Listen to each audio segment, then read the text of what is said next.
Retour à Conakry pour dire que les réactions se multiplient au sein des forces sociales après la sortie médiatique hier d'Amadou Damaro Camara du RPG Arc-en-Ciel. Il a affirmé que les forces sociales de Guinée sont financées par les opérateurs économiques de Guinée. Ces accusations restent un non-événement au sein des forces sociales de Guinée. N'est-ce pas Mariam Fodé Camara et Ibrahim Assouma? Cette annonce est un non-événement au sein des forces sociales, rétorque le président du groupe organisé des hommes d'affaires. Chérif Abdallah rejette en bloc ces accusations du président du groupe parlementaire de la majorité présidentielle qui indexe certains opérateurs pétroliers de financer les protestations en cours. Depuis que je suis rentré dedans, je n'ai jamais cherché à financer quoi que ce soit. Vous comprenez? Jamais, je n'ai jamais intervenu pour que quelqu'un d'autre finance quoi que ce soit. En fait, ceux qui sont dans ces forces sociales, c'est des hommes et des femmes responsables. Sekou Koundounou est aussi membre des forces sociales.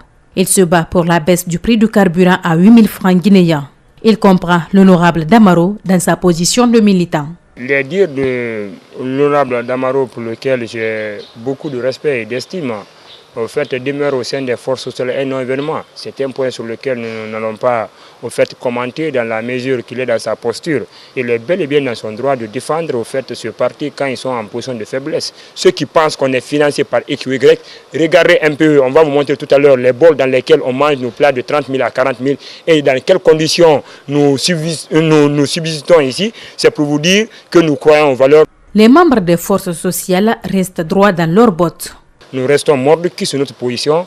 Tant que le gouvernement guinéen ne reculera pas d'un seul centime, les forces sociales ne bougeront pas d'un seul mètre. Et ça, pour vous le dire, au prix de notre vie, je l'ai dit à qui veut l'entendre, qu'au niveau du noyau dur de la coordination et du comité stratégique des forces sociales auquel je suis membre, nos positions restent statiques parce que nous estimons que le gouvernement peut vendre le carburant à la pompe à 8 000 francs le litre. Ils envisagent le 23 juillet prochain une marche sur l'autoroute Fidel Castro pour obliger le gouvernement à baisser le prix du carburant. Éducation à présent, les résultats du baccalauréat unique session 2018 ont été rendus publics hier lundi sur l'ensemble du territoire national. 26,4%, c'est le taux de réussite enregistré cette année et l'option sciences sociales occupe le dernier rang avec plus de 15% de réussite. Certains encadreurs rencontrés accusent les élèves de ne pas prendre au sérieux les études. Dans la commune de Ratoma par exemple, la DCE a parlé de statistiques que la commune a sorti. Suivez. Comme le démontrent les statistiques de cette année 2018, le taux d'admis est le plus faible. Globalement, les candidats à l'examen d'accès à l'enseignement supérieur ont échoué dans leur écrasante majorité. Une nette régression dans la commune de Ratoma, à Conakry. En sciences sociales, le taux d'admission a redressé. Nous sommes en baisse. Par contre, en sciences mathématiques et en sciences expérimentales, il y a une progression.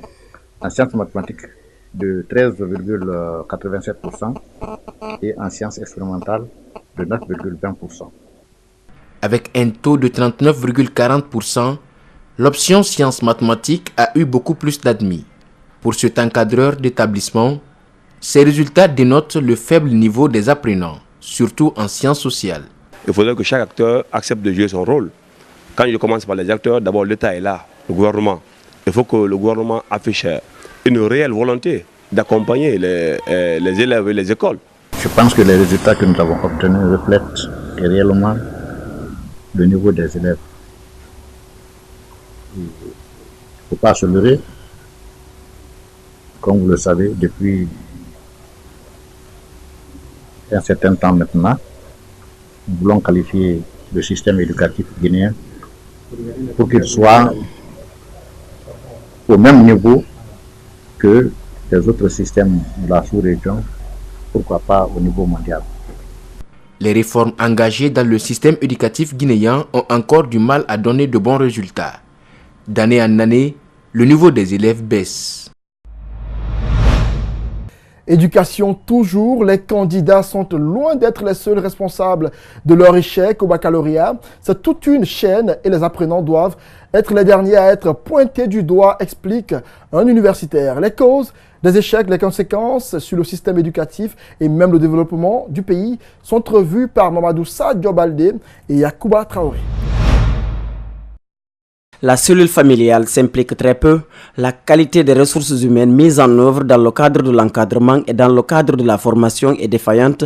La démotivation des apprenants et enfin l'État qui n'a ni repère ni objectif coordonné dans l'atteinte des objectifs. Conséquence, très souvent, et les surveillants et les coordonnateurs de différents centres d'examen et le jury et le secrétariat, ils sont chaque année de moins en moins qualifiés pour pouvoir vraiment obtenir de bons résultats. Aujourd'hui, celui qui travaille bien en classe a peut-être échoué et celui qui a travaillé moins est peut-être admis. C'est pourquoi les candidats ayant décroché un bon résultat devraient applaudir, certes, mais avec une dose de retenue. Il n'y a aucune preuve que tel qui a compétit est meilleur que l'autre.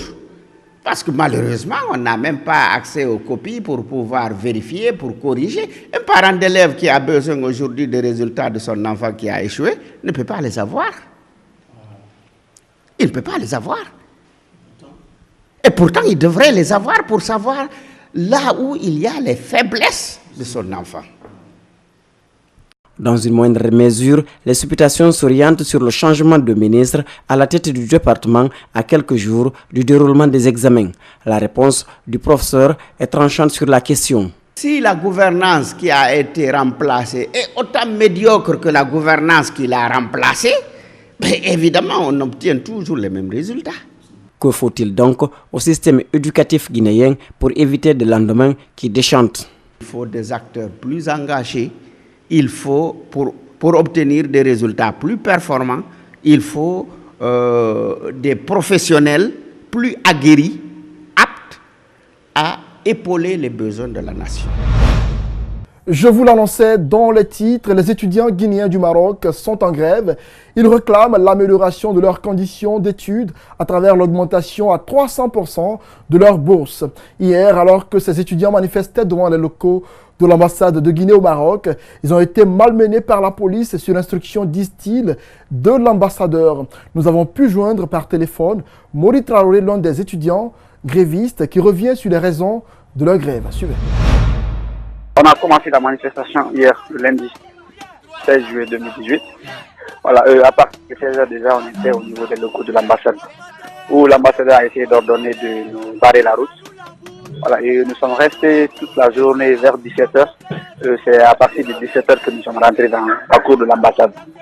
Et à partir de 18h, vers 20h comme ça, l'ambassade a essayé d'ordonner aux policiers de nous faire sortir par la force. Voilà, et la police marocaine a usé avec la force et violence. Ils nous ont fait sortir, d'autres ont reçu des coups, des blessures.